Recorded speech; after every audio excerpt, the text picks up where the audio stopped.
जुर्म वही बस किरदार बदल गया, खबर वही बस अखबार बदल गया, सत्ता आज भी सरेआम नीलाम है, कीमत वही बस ठेकेदार बदल गया। दिल्ली की राजनीति में एक ऐतिहासिक मोड़ आ चुका है। 27 साल बाद भारतीय जनता पार्टी ने सत्ता में वापसी की है और आम आदमी पार्टी को करारी हार का सामना करना पड़ा। आखिर ऐसा क्या हुआ कि अरविंद केजरीवाल, जो एक समय दिल्ली की राजनीति के बेताज बादशाह माने जाते थे, आज बैकफुट पर आ गए? क्या ये केजरीवाल युग का अंत है या फिर एक नई शुरुआत? आइए समझते हैं इस बड़े उलटफेर के पीछे की असली वजह। दिल्ली की राजनीति हमेशा से दिलचस्प रही है। 1993 में जब बीजेपी ने मदन लाल खुराना के नेतृत्व में सरकार बनाई, तब लगा था कि बीजेपी लंबा राज करेगी। लेकिन 1998 में शीला दीक्षित के नेतृत्व में कांग्रेस ने सत्ता संभाली और अगले 15 साल तक कांग्रेस का दबदबा रहा। फिर 2013 में आम आदमी पार्टी का जन्म हुआ और उसने दिल्ली में सरकार बनाई। अरविंद केजरीवाल ने खुद को आम जनता का नेता बताया और 2015 में जबरदस्त बहुमत से सरकार बनाई। 2020 में भी आपने 62 सीटें जीतकर बीजेपी को बुरी तरह हराया। लेकिन आज कहानी कुछ और है। आज आम आदमी पार्टी दिल्ली में खत्म होती हुई नजर आ रही है। तो सवाल ये है कि बीजेपी ने आखिर कैसे 27 साल बाद दिल्ली की राजनीति में वापसी की? इसके पीछे कई कारण रहे।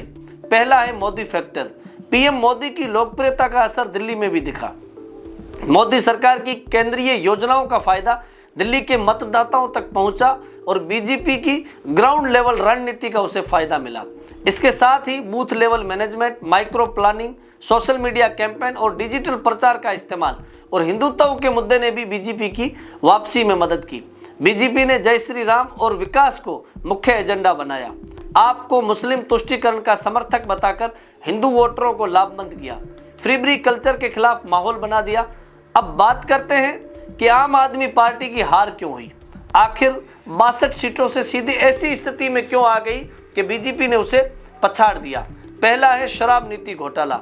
मनीष सिसोदिया और संजय सिंह की गिरफ्तारी से आपकी छवि खराब हुई। दिल्ली की जनता में भरोसा कम हुआ कि आप ईमानदार पार्टी हैं। केजरीवाल बनाम एलजी की लड़ाई के बीच में जनता पिस रही थी। लगातार उपराज्यपाल से टकराव की राजनीति ने जनता को नाराज कर दिया। सरकार के फैसलों पर रोक लगने से आपके समर्थकों में भी निराशा आ गई और इस तरह से आम आदमी पार्टी वादों पर खरा नहीं उतर पाई। स्कूल, मोहल्ला क्लिनिक और सरकारी योजनाओं की जमीनी हकीकत वैसी नहीं थी जैसी प्रचार में दिखाई गई।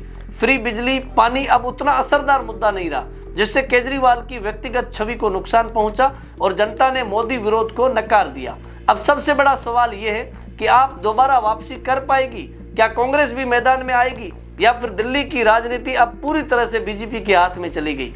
आपको अगर 2030 में वापसी करनी है तो उसे अपनी रणनीति बदलनी होगी। वहीं बीजेपी अपनी पकड़ मजबूत करने के लिए पुरजोर तरीके से काम तो करेगी ही, इसके साथ ही आपको खत्म करने के लिए उनके नेताओं को एक एक करके जेल भी भेज सकती है। लेकिन आपकी खत्म होती राजनीति के बीच ये कांग्रेस के लिए ये मौका हो सकता है कि वो फिर से उभरे। लेकिन फिलहाल तो ये सब भविष्य के गर्भ में है। लेकिन एक बात तो तय है कि आने वाले समय में दिल्ली की राजनीति काफ़ी दिलचस्प रहने वाली है। आप देख रहे थे द बवाल, मैं आपके साथ हयात मेहर।